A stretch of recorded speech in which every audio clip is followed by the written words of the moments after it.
Welcome back to another live edition of the Danny Sancomb Show. It's good to be back in studio. It's been quite a while. The team has played a total of 6 games since the last time we had the show. I mean, we were away for a while due to Christmas break, and now we're back in action. It's been a packed week of games. The team's gone 4-2 over that stretch. We're going to do a little brief recap, but I'd like to introduce Coach Danny Sancomb to the show. Thanks for having me. Good to be here, Coach. So last time we were talking here, we were talking about the Carlo game ahead of there to fill in the schedule because it was a big, long break and we wanted to play. Cal comes out top at Carlo, 95-61, a career high from Brent Pegram with 36 points. Then we traveled out to Westchester for PSAC crossover play. They were ranked 14th at the time. They're all the way up to 8 now. Cal nearly erases a 16-point deficit, falls by 1 point. We've seen that a couple times this season, but it was good to see the team battle back. It was definitely a very up and down game. And then a Millersville game filled with all types of excitement, double overtime game. Most points Cal's scored in about 5 years in a game, a 106-102 win to head into break, which was a great feeling for the team. Definitely needed that win.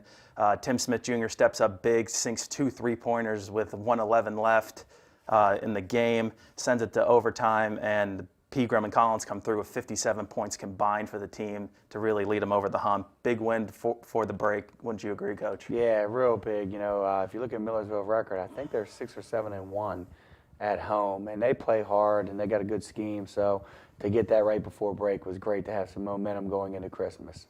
Yeah, so Coach, you know, good time to be home with the family, enjoy some time away, just like for the Thanksgiving.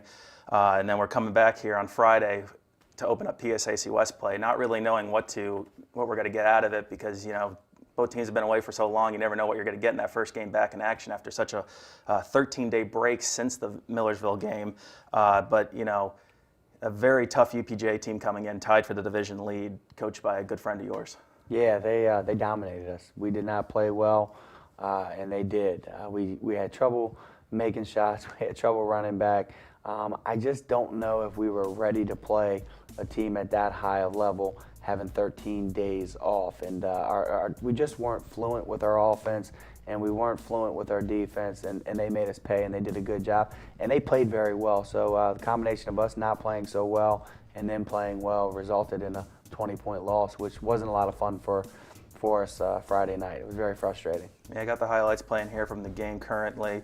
Like Coach said, pretty much got out to a strong start. As you can see, they got out 24-11 there with about 10 minutes left in the first half. I mean, really got out to a solid lead. I mean, a very well-constructed team. Everybody seems to really know their role, and just a lot of high-efficiency shots came down, and that's what helped them build out to the lead.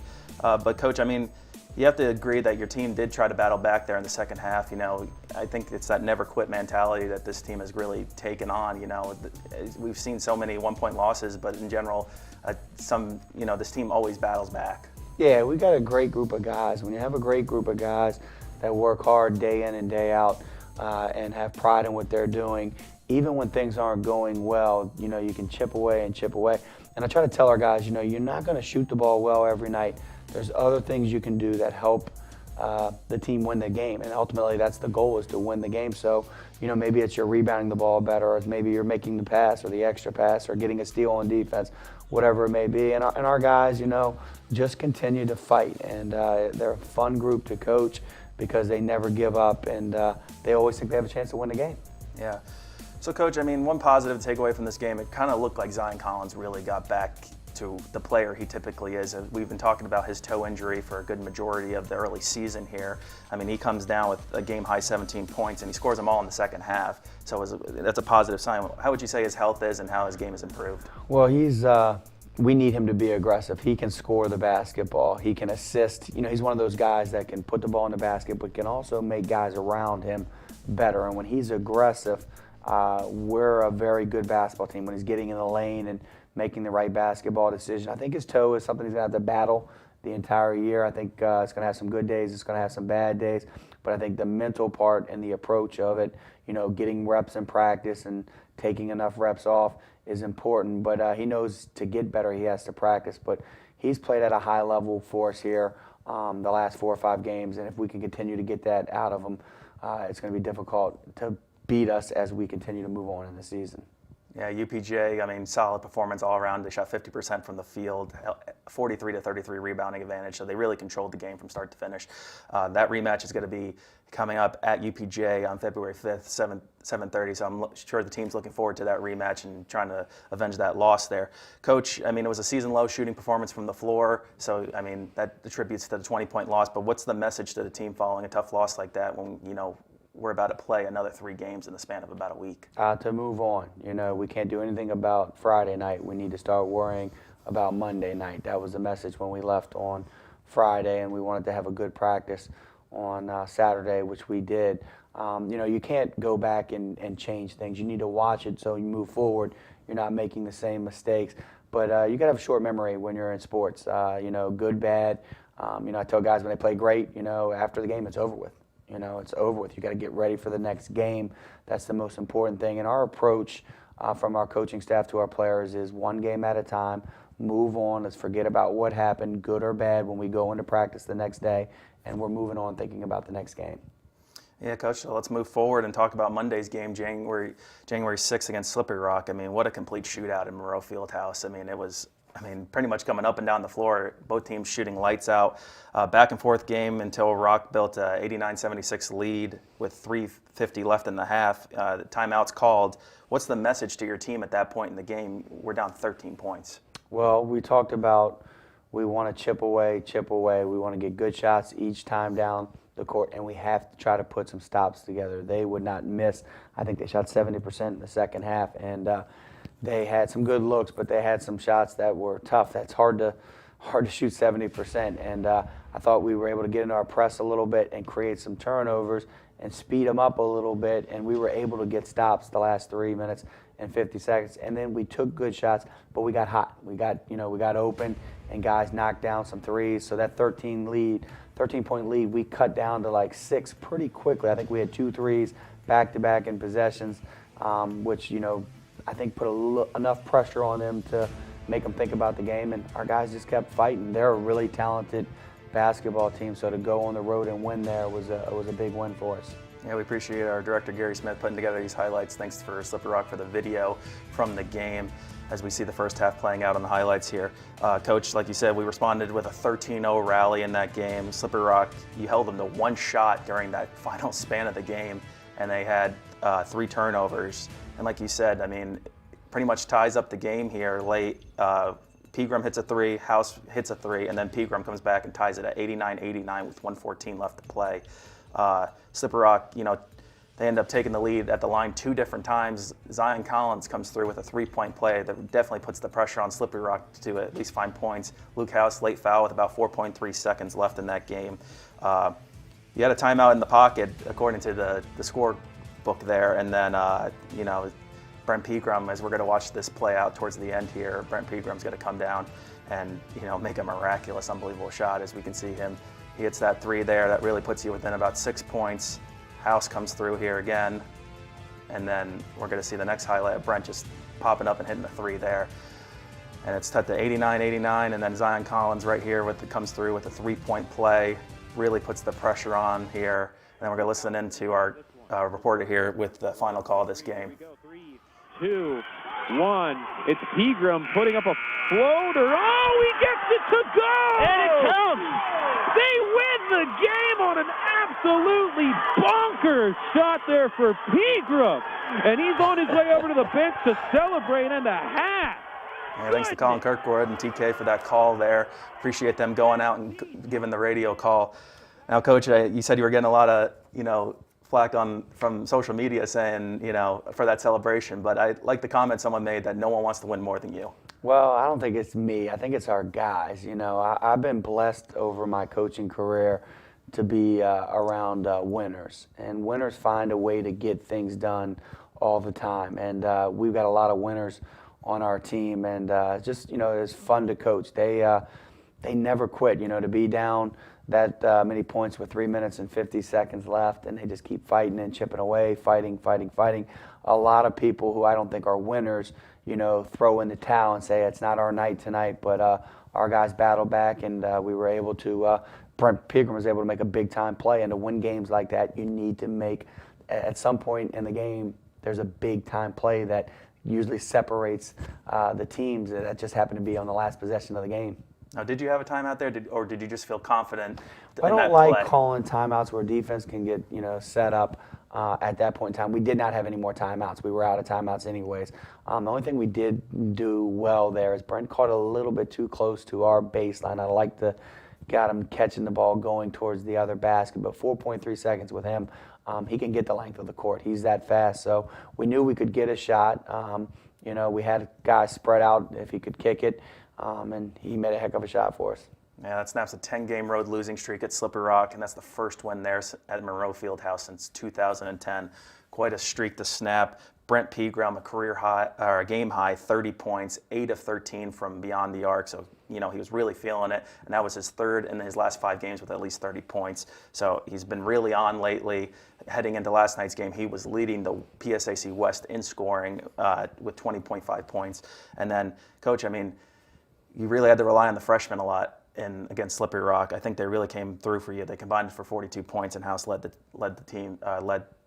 group, I think, with 18 points. Yeah, we got a great group of freshmen.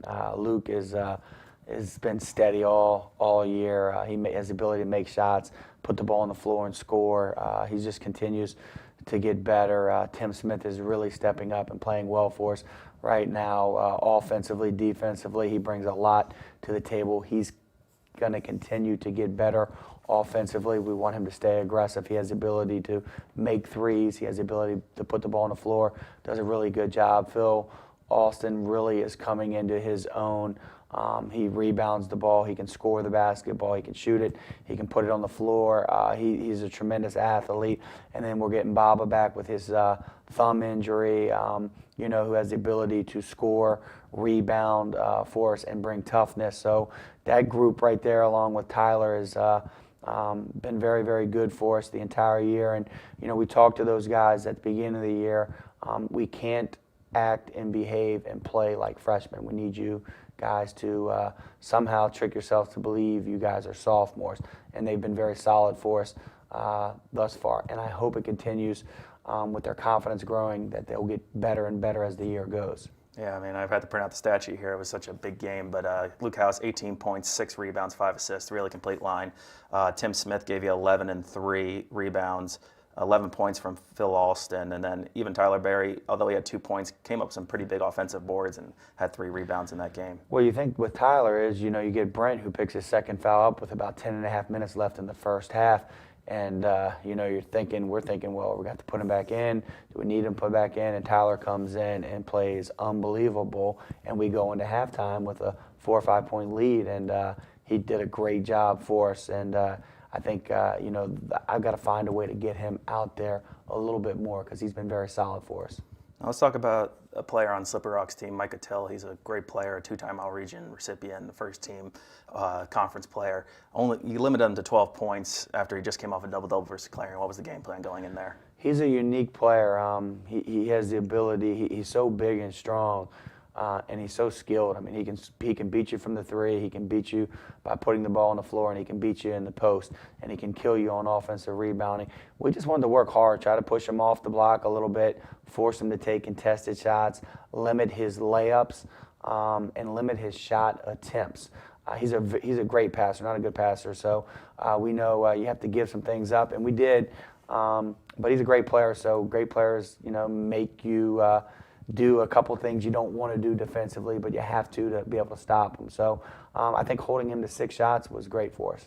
Yeah, I liked your comment from Millersville on Twitter. You said, our guys never give up. They didn't give up in this game. They came through with a very big win, a much-needed win. Cal U shoots 52.1% from the field, 43% from beyond the arc, 19 points off turnovers, 18 second chance points, a very complete game.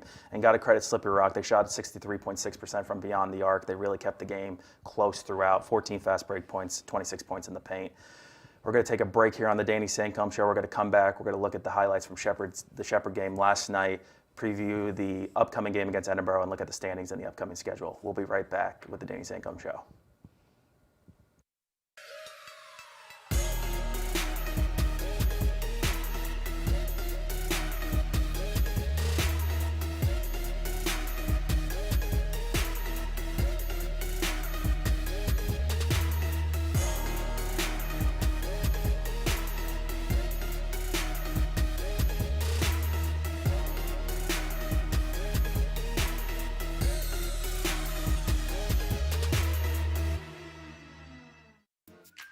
believing in dreams inspires the Globetrotter in all of us.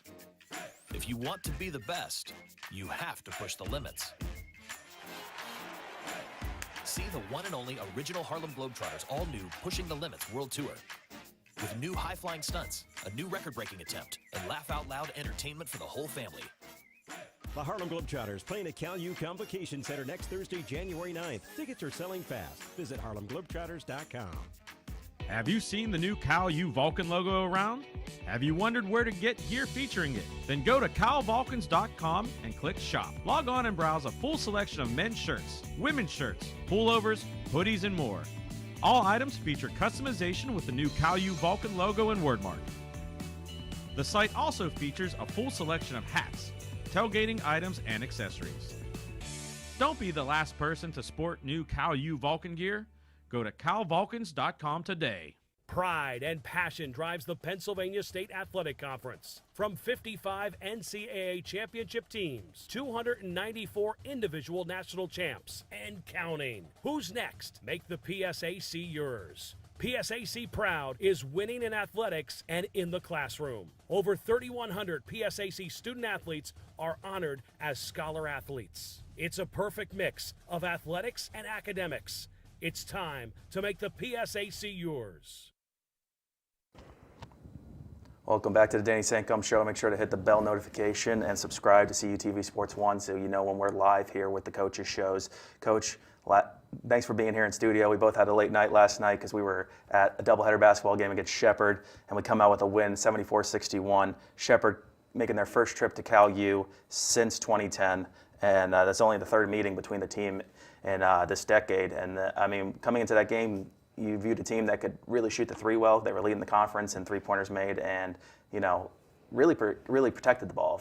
Very few turnovers. Yeah, I have a lot of experience for Shepherd, being in the same conference with them for a long time, and it was kind of nice to have some familiarity with the teams. I'm still trying to figure out some of these PSAC teams because we've only been here for a year, but they shoot the three exceptionally well, and they do it from 5 or 6 guys, which makes it difficult, and they do take care of the basketball. So our goal going into the game was to, force contested shots, not to give up open looks, and I thought in the first half we did an unbelievable job with that, limiting their open looks. And I think second half, they hurt us a little bit and got open looks, and when you give a team like that open looks and guys are shooting 44, 43% from the three, they knock them down, and they were able to chip away and make that game a little closer than I would have liked. Yeah, I mean, we're looking at the highlights. They come out, score the initial 5 points of that game, and then your team responds with a 19-0 run over 8+ minutes, made 8 of 18 from the field, and Shepherd really just couldn't get it going. They missed 12 straight shots during that stretch.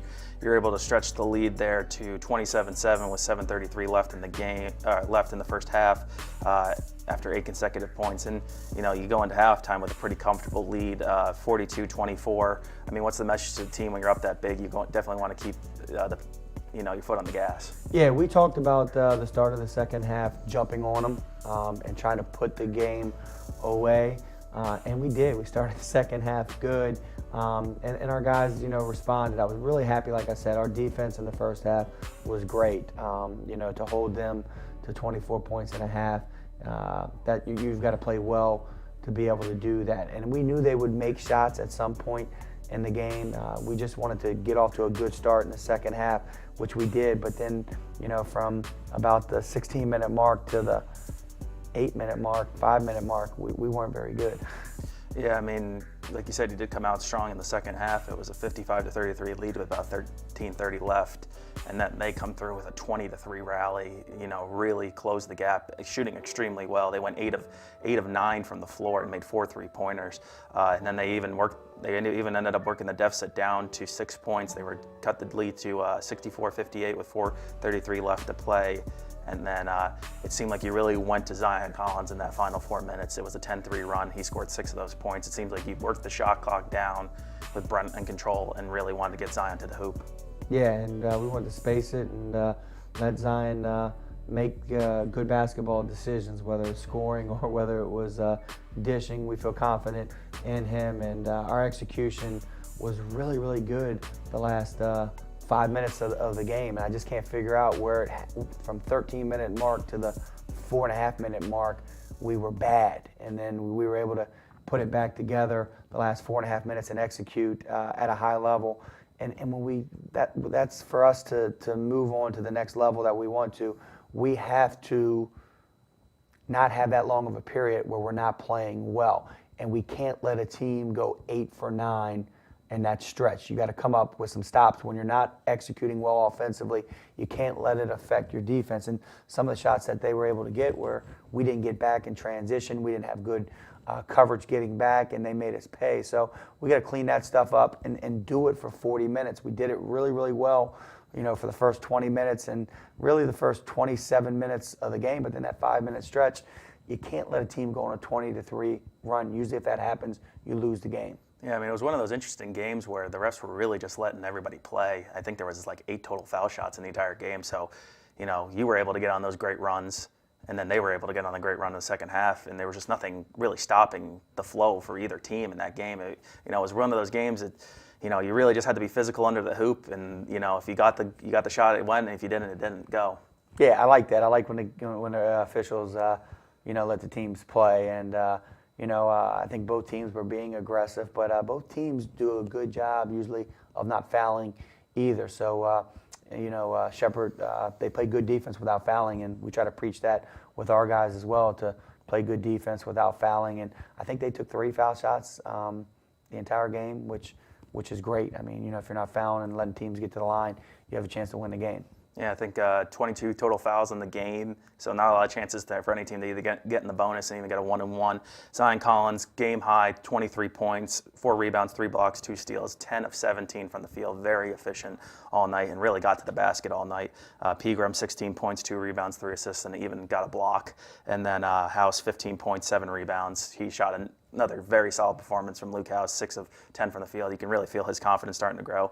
And then Tim Smith making a consecutive start, second start in a row for him, 9 points, 12 rebounds, really got done on the boards, got 10 defensive rebounds. What's it like seeing a good performance from both of those freshmen again? House, another solid performance back-to-back. Seems like he's really getting it going. And then Tim Smith continues to step up. I think you would agree that he probably wants to make some improvements on the defensive end. Yeah, both of those guys are extremely talented, and they're going to continue to get better as we move on and their confidence grows. And, like I said, those 2 guys have the ability to score the basketball in a lot of different ways. They can make shots. They can put it on the floor.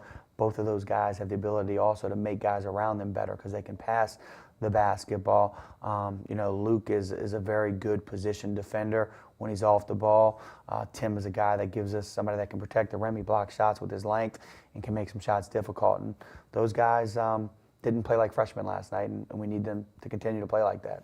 Yeah, 46.8% from the field in the game, 40% from three-point range, 30 points in the paint. Continue to work it down there, and 68 points from your starters, so only 6 points from the bench. But Coach, talk about the depth right now. I mean, we've been talking in the past about injuries, and it's starting to creep up now that we're playing with a much more limited bench at this moment. Yeah, well, with Phil Alexander has an injured knee, so we don't know what the injury is exactly, other than he's not able to play at this point in time, and that hurts us because he gives us the ability to stretch the floor. He's great in our 5-out, moving without the ball. So, and he's an experienced player for us. So not having him playing is difficult. And then Phil Alston, who's really starting to come into his own, played great against Slippery Rock, and then gets off to a great start versus Shepherd. We make a great run when he comes into the game. He was a part of that first run, rolls his ankle in the first half, and we weren't able to use him in the second half. The good thing is I think Bob is starting to come back, so we were able to use him a little bit in the second half with his thumb injury. I think that's getting, I don't say it's better, but I think it's where it's tolerable, where he thinks he can play. So, and he's a starter. He started 2 games for us and earlier in the year, and so we can get him back. That'll help, but it'll be nice, and we will at some point have everybody. I know we will. And then I think our depth will be where we wanted to have it. And I think you'll see us play 9 guys in a game, close to 10 minutes. Everybody will play at that point in time. Yeah, strong second half from Shepherd, 53.5% in the second half, so really helped them close the gap. wasn't really able to get much production from their bench, only 3 points and 10 points off turnovers, so very solid performance all around. We'll take a look here at the PSAC standings currently after a very long week of conference play here. IUP, Pitt, Johnstown continue to sit up top. IUP ranked 9th in the nation currently, 12-1, sitting at 7-1 there. Cal U keeping pace though, 5-3, tied with Mercyhurst and Gannon, our 2 schools up in Erie. But Cal U 9-5, very strong right now. Slippery Rock, as coach, we were talking before the show, they're going to get it going here pretty soon. 6-8, 2-6 in conference. They kept it close there with IUP last night, and Edinboro coming here on Saturday, sitting at 5-7, 2-6 in conference. A 3-point loss to the conference leaders there in Pitt Johnstown. So Shippensburg also coming in with an upset victory over Westchester, 73-70. Like we said, IUP beat Slippery Rock 78-74. Pitt Johnstown coming away with a win over Edinboro, 86-83. We'll look at the East standings here. Westchester up top at 7-1, now tied with Shippensburg, because Shippensburg came away with a big win over Westchester, as we just said, the upset win over Westchester, 79-70. And then, it's pretty tied up there at the bottom. East Stroudsburg, Millersville, Kutztown, Bloomsburg, all in the conversation currently. Bloomsburg with a big win over East Stroudsburg, 87-75. That's only their 2nd win against East Stroudsburg in the last 15 meetings. So very big win for Bloomsburg. And Mercyhurst over back in the West with a big win, 86-52. And then, Coach, we're going to look at the upcoming schedule here as we head into very continuing long stretch of the season here, as we're going to play our 4th game in 8 days as Edinboro comes here for a 3 p.m. game. CUTV WCAL is going to be on the call for the next 5 games. We appreciate the coverage from them. And then we're going to be traveling out to Greensburg against Seton Hill at 7:30. Big game against IUP on the weekend at 7:30 as well. Heading up to Erie and then back home for Mercyhurst, but quite a stretch coming up here, Coach. We talked about 3 road games and how important, we can't look too far ahead, but how important Edinboro is. Yeah, that's the only game we're worried about right now, Saturday at 3 o'clock being ready to play versus Edinboro. Obviously, in this conference, night in and night out, you're going to play great teams, so you're going to have to be ready to play. So we can't look at IUP, we can't look at Mercyhurst, we can't look down the road at Gannon. We've got to take one game at a time, and our focus has to be on Edinboro, and that's where it will be. Yeah, Coach, after the Shepherd game, and we're talking about Cal U surpasses their win total from last season. I know that wasn't probably a big goal for you. It's much higher goals than last season, but it's good to see that things are progressing quickly for this team, 4-1 at home, and that we've won 3 of our last 4 games. Let's talk about an Edinboro team that last year we split the series at. We got that huge win over the break last year, a 90-66 win, and they come here and beat us by just 4 points. 5-7 team, 2-6, but wins over Kutztown and Shepherd, a very solid team, still on paper. Oh, they're good. Their perimeter players can score the ball. Their post players can score. They have some weapons. If they're making shots and executing, they're a tough team to beat. Obviously, you saw they played Pitt Johnstown to the wire. So we're going to have to be ready to defend. We're going to have to be able to defend, and we're going to have to be ready to rebound the basketball. Those are 2 things that I think we're getting better in slowly but surely. We have to continue to get better in those areas if we want to beat teams in our conference. Yeah, they're a team that seems like they're just ready to get over the hump and just don't know when that's going to happen. It could happen here soon.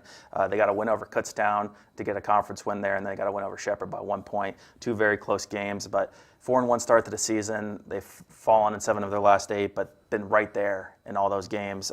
Team that's weaknesses are, they're turning it over a little too much, being outscored quite a bit, low assist numbers, so seem like a team that really wants to get up the court and catch and shoot the ball. Like Coach said, the perimeter players, let's talk about them a little bit. Pretty much the 2 guys to look at, Anthony Coleman and Simpson on the perimeter. Very solid players. Anthony Coleman only played about 6 games last year before they lost him for the year. He got a medical red shirt. He's back this year. He's an all-conference caliber. Both of them are all-conference caliber guards. He's averaging 19.4 points, 5.8 rebounds. Very solid player. Yeah, he can do it all. He can make shots off the dribble. He can catch and shoot. He can put it on the floor, finish the mid-range, and he can put the ball on the floor and attack the rim. So we'll have to be ready to defend him. And Simpson is equally as good. He comes off screens, and if he gets it going, is very good offensively. He makes shots. His development got pushed quite forward last year once Coleman went down, he really had to step into a leadership role as only a sophomore, and he came away with an all-conference second-team vote, and then he's been 15 points this season, about 6 rebounds a game, shooting well from beyond the arc. Both those guys playing extensive minutes for the team, about 35 minutes a game. So expect to see them out on the court all game long. Shooting the ball well, grabbing boards, doing a very effective job. You know, it's going to be a big game here coming up here. We appreciate CUTV and WCAL coming out for this game. It's going to be Saturday, January 11th. We want to see you at the Convocation Center here at 3 p.m. The women will be playing at 1. That's a very big game for the women as well. Typically, you know, there've been a lot of great matchups between Edinboro and Cal on both the men's and women's side. If you can't tune in, go to 91.9 FM WCAL. You can listen on the radio on the drive-in if you're running a little late, or you can watch it on CUTV Sports 1 at calvulcans.com. Coach, I really appreciate you coming out here today.